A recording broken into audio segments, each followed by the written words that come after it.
할렐루야. 부활을 향한 40일의 여정, 오늘 마지막 시간, 40번째 시간입니다. 그동안 참 귀한 모습으로 이 말씀 묵상에 또 이 귀한 부활의 여정에 동참해 주신 또 여러분들 한 분 한 분을 축복합니다.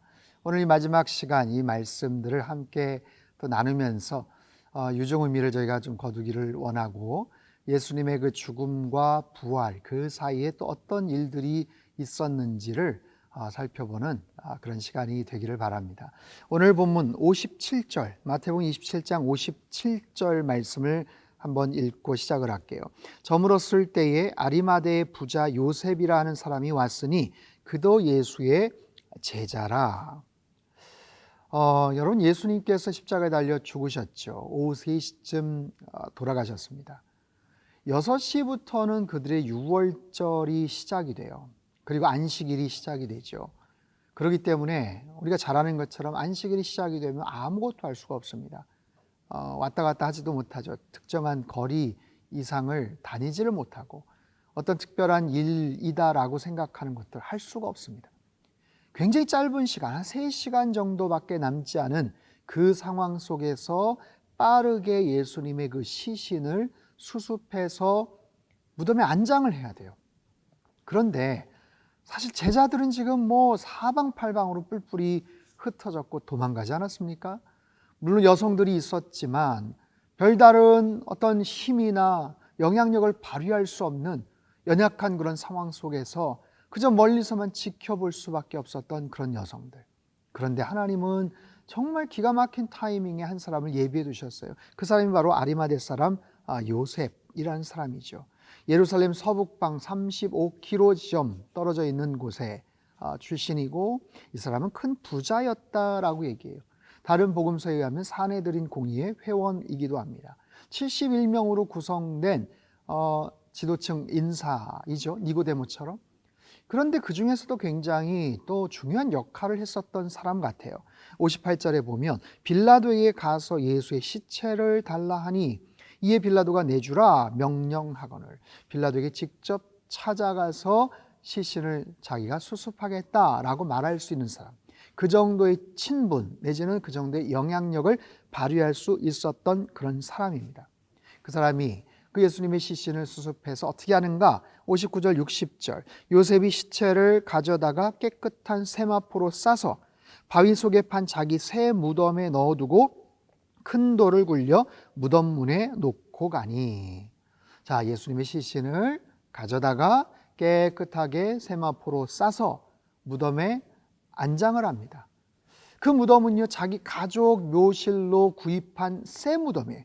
어느 누구도 그 안에 들어가지 않은, 한 번도 장례를 치르지 않은 새로운 무덤에 예수님의 그 시신을 거기다 안치하죠. 여러분, 만약에 이 아리마대 사람 요셉이 없었다면 어떻게 될까요? 없었으면 아마도 다른 어떤 사형수들, 아니면 다른 어떤 그 연고가 없는 그런 사람들의 시신과 같이 나그네 어떤 묘지, 값싼 그냥 공동묘지에 아무렇게나 내던져지지 않았을까 싶어요. 그런 측면에서 볼 때 이 아리마대 사람 요셉의 이 마지막 이 타이밍에 나타난 이 결정적인 헌신, 정말 기가 막히죠. 하나님은 가장 필요한 사람들을 적재적소에 준비시켜 두셔요. 사랑하는 성도 여러분, 우리 한 사람 한 사람도 그렇게 하나님 앞에 귀한 모습으로 쓰임받는 인생 되실 수 있게 되길 바랍니다. 아마도 아리마대 사람 요셉은 예수님 살아계셨을 때는 그렇게 많이 활동을 하지는 못했던 것 같아요. 하지만 자기 자신의 어떤 모습들, 예수님의 어떤 돌아가시는 그 재판 과정들 보면서 가슴 아파했던 그 아리마대 사람 요셉이 예수님 돌아가시고 나서 스스로의 정체를 밝히고 커밍아웃을 하고 아주 결정적인 그런 도움을 주는 그런 모습을 봅니다.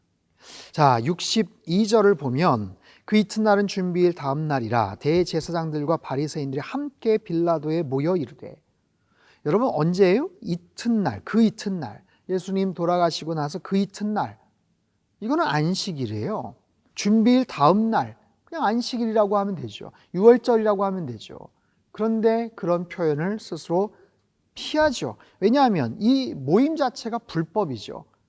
안식일 날 더군다나 빌라도와 함께 모여서 이거 자체가 굉장히 불법적인 룰을 어기는, 자신들의 법을 어기는 그런 행동이죠. 근데 왜 모였는가? 63절, 주여 저 속이던 자가 살아있을 때 말하되 내가 사흘 후에 다시 살아나리라 한 것을 우리가 기억하노니. 빌라도에게 그렇게 얘기하는 거예요. 예수님을 뭐라고 표현해요? 저 속이던 자. 예수님을 저 속이던 자. 예수님이 했던 말씀, 사흘 후에 다시 살아날 것이라는 것을 기억한다는 거예요. 와, 기가 막히지 않습니까? 제자들조차도 잘 생각하지 못했고 기억해내지 못했던 것을 이들은 그 예수님의 말씀을 기억을 합니다. 그들의 미움, 예수님 향한 미움과 그 독선과 분노와 그 위선이 예수님을 가리켜서 속이는 자로 인식을 하죠. 그리고 살아날 것이다, 엉뚱한 말로 그들은 치부를 합니다. 속이던 자의 사기치는 말, 뭐 그 정도쯤으로 그렇게 그냥 아주 평가절하를 하죠. 그리고 나서 어떻게 합니까? 혹여라도 그런 일들이 벌어진다, 살아난다라는 게 아니라 그 말로 인해서 그 제자들 도당들이 시신을 숨겨놓고 예수님 다시 살아나셨나 보다 라고 얘기를 하면 더 시끄러워질 것 같으니까 그 무덤 문을 철저하게 지켜줬으면 좋겠다, 지키게 명령해 주십시오 라는 거예요. 여러분, 말씀을 기억하는 것, 이 말씀은 힘이고 능력이죠. 하나님 말씀을 기억하는 것은 우리에게 소망이고 생명입니다. 그런데요, 놀랍게도 이들이 지금 말씀을 기억해요. 예수님의 말씀을 기억해요. 그리고 기억한 대로 적용을 합니다. 어떻게 적용을 해요? 그것을 아주 이상한 모습으로 적용을 합니다. 악한 마음이 있었기 때문에 그것을 덮어버리고 조작하는 데 사용을 하죠. 이것이 인간의 죄성입니다. 인간의 악함이죠. 이 지독한 이 죄악, 그 죄악은 예수님의 말씀을 덮어버리고 예수님을 속이는 자로 그렇게 아주 천박하게 치부를 해버리는 그런 모습들, 인간의 이 죄성, 인간의 죄성은 최선을 다한 하나님의 사랑을 정말 최악으로 그렇게 만들어버리는 지독한 죄악들이 우리 안에 숨겨져 있음을 우리는 기억해야 됩니다. 자, 65절, 빌라도가 이르되 너에게 경비병이 있으니 가서 힘대로 굳게 지키라. 빌라도가 명령합니다. 할 수 있는 한 단단히 지켜라 라는 거예요. 무력한 빌라도의 모습이죠. 재판하는 과정에서도 그는 굉장히 무력했습니다. 여기도 마찬가지예요. 힘대로 굳게 지켜라. 그래서 큰 돌에다가 총독의 정말 도장, 인장이 찍혀 있는 것처럼 인봉을 했지만 사실은 그것은 쓸데없는 짓이었죠. 마지막 66절, 그들이 경비병과 함께 가서 돌을 인봉하고 무덤을 굳게 지키니라. 경비병들이 돌을 인봉합니다. 무덤을 굳게 지킵니다. 인봉만 한 게 아니라 경비병들이 지켜요. 아무나 그것을 뜯을 수가 없어요. 총독의 이름이, 총독의 명령이 담겨져 있기 때문에. 하지만 그럼에도 불구하고 그것은 헛된 일이었죠. 여러분, 찬송가 160장 2절에 이런 가사가 나와요. 헛되이 지키네 예수 내 구주, 헛되이 봉하네 예수 내 주, 원수를 다 이기고. 그 찬양의 2절 가사입니다.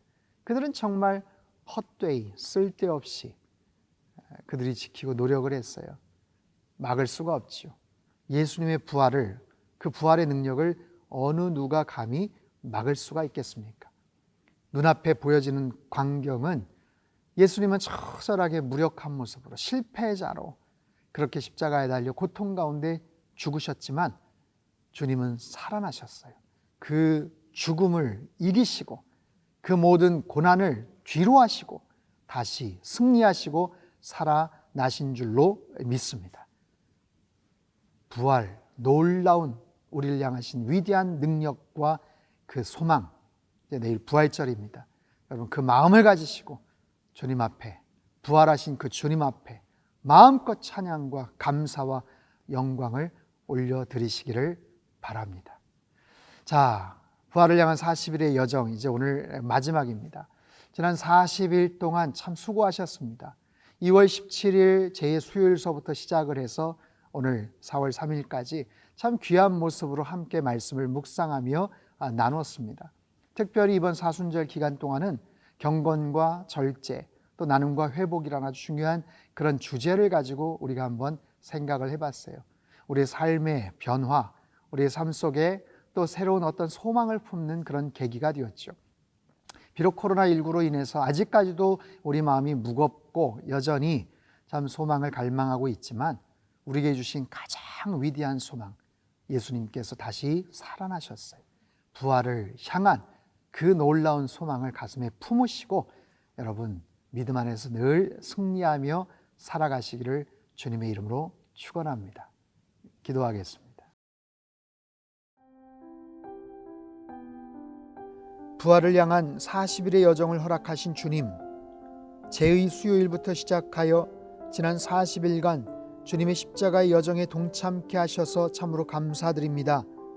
경건과 절제, 나눔과 회복의 삶의 아름다운 방향과 목적을 깨닫게 하시고 고난주간 주님의 십자가의 여정에 동행하게 하시니 감사를 드립니다. 우리들은 믿음의 눈으로 십자가를 통과하여 부활을 바라봅니다. 우리로 시간 저 너머에 있는 영혼을 보게 하여 주옵소서. 십자가 너머에 승리의 면류관이 기다린다는 것을 알게 하시고 부활의 소망 속에서 이 땅을 살아가게 하시되 우리에게 주신 약속 곧 주님께서 세상 끝날까지 우리와 함께 하신다는 것을 기억하게 하옵소서. 언제나 주님의 제자로 부활의 증인으로 하나님 나라에 들어갈 때까지 주님의 영광을 위해 쓰임받는 복된 인생들이 되게 축복하여 주옵소서. 존귀하신 예수님의 이름으로 기도합나이다. 아멘.